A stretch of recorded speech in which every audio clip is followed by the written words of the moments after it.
అండి, ఈరోజు అయితే మరొక షాట్తో నేనైతే మీ ముందుకు వచ్చానమాట. ఈరోజు ఏంటంటే మా ఇంట్లో క్యాబేజీ ఫ్రై అనమాట. ఇదైతే చాలా బాగుంటుందండి. పప్పులో కానీ రసంలో కానీ అయితే చాలా బాగుంటుందన్నమాట.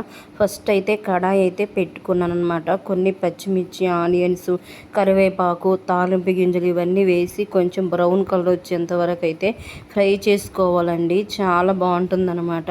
కానీ నాకైతే ఒక విషయం అయితే తెలియట్లేదండి. ప్రెగ్నెన్సీ వాళ్ళు క్యాబేజీ తినొచ్చా లేదనేది కింద కామెంట్ బాక్స్లో కామెంట్ చేయండి.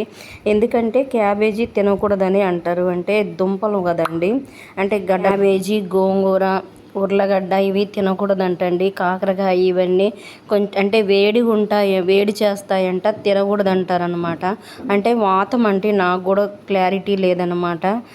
నేనైతే నాకు క్లారిటీ లేదన్నమాట. ఎవరైనా మీకు తెలిస్తే కనుక కింద కామెంట్ బాక్స్లో కామెంట్ చేయండి. ఇప్పుడైతే ఫ్రై అయ్యిందండి.